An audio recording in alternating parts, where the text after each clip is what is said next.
Welcome to this video. So how do you discover your negative cycles as an empath? Well, firstly, I'd like to introduce myself. My name is Peter. I run the Bright Beings Academy and the coaching course called the Dream Method.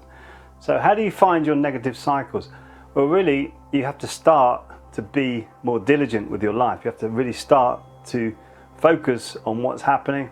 And what's the easiest way to do that?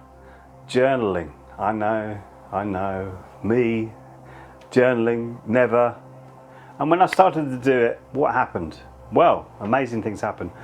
I started to work on myself because I wanted to find these negative cycles and I wanted to see what was really happening. So I used to journal, write down everything that was happening, especially when I was working harder on myself.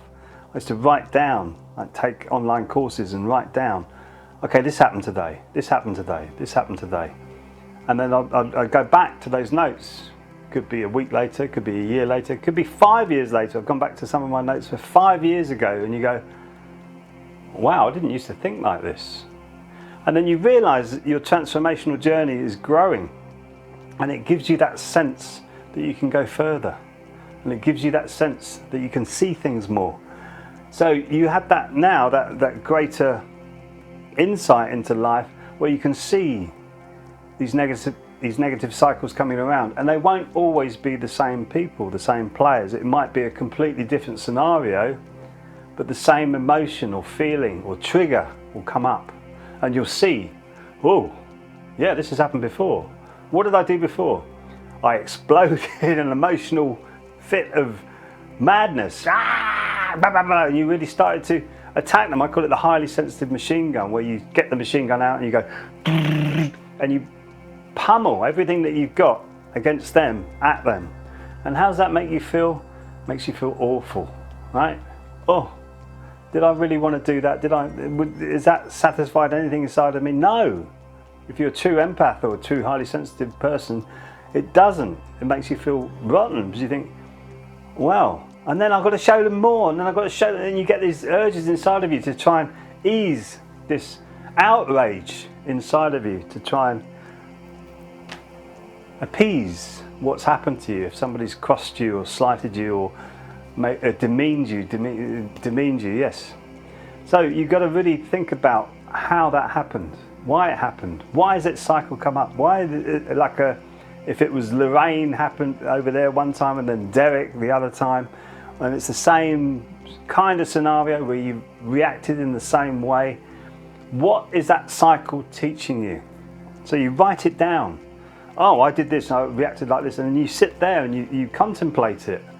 You learn a simple meditation technique, like, for instance, the easiest one I teach is you breathe in through your nose, you notice the cool air coming in through your nose, you breathe out through your nose, you notice the warm air coming out of your nose. Just do that for 5 minutes if you can, or even box breathing, even better, where you have a count, 1, 2, 3, 4. So you breathe in for 4, hold for 4, breathe out for 4, hold for 4.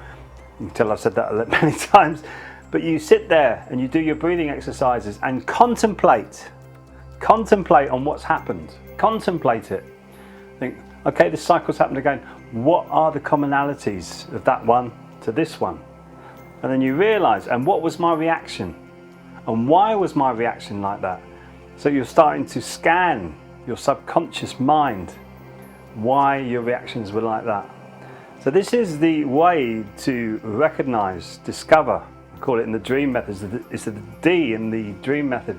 You discover your negative cycles and you learn to heal them inside of you.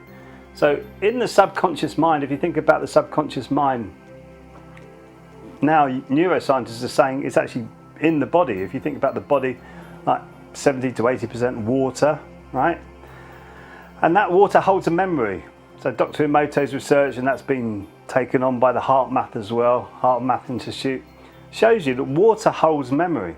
So we have a memory in our water, but that memory is behind that memory, behind the creation of the body, is like a blueprint, an energetic blueprint, which is like our DNA. But you have an energetic blueprint. If you look at sacred geometry, you'll see that, or Dr. Emoto's work, you'll see the beautiful sacred geometry that he's created through good feelings. But what happens if you get a negative emotion, feeling, thought stuck in your blueprint, it will create that negative water pattern inside the water inside your body. So each time you refresh the physical body, you're going to be putting that negative blueprint into that water of your body, which is where you be drawing these reactions to these negative cycles that are happening. So we need to cleanse that energy blueprint to get rid of the negative reaction to these negative cycles that we're having. So how do we do that? I did it through Qigong and coaching. I had to have people to talk to say, well, I've been through this and I've been through this, blah, blah, blah, and to help me decipher it, because I was in the fog of war. You're like in the front lines of a battle and you can't see anything for the fog of war. And then when somebody explains it to you and then you start to monitor it for yourself and then you start to move in the right direction, that's when you see it and you go, wow, why didn't I see that before? And it's that revelation that gets you past the discovery mode and puts you in to the realization mode, which is the second part of the dream method. And if you're following me on YouTube, that will be the next video. So we're going to be looking at the R in the dream method on the next video. So I look forward to connecting with you then. Till then, be well and keep shining.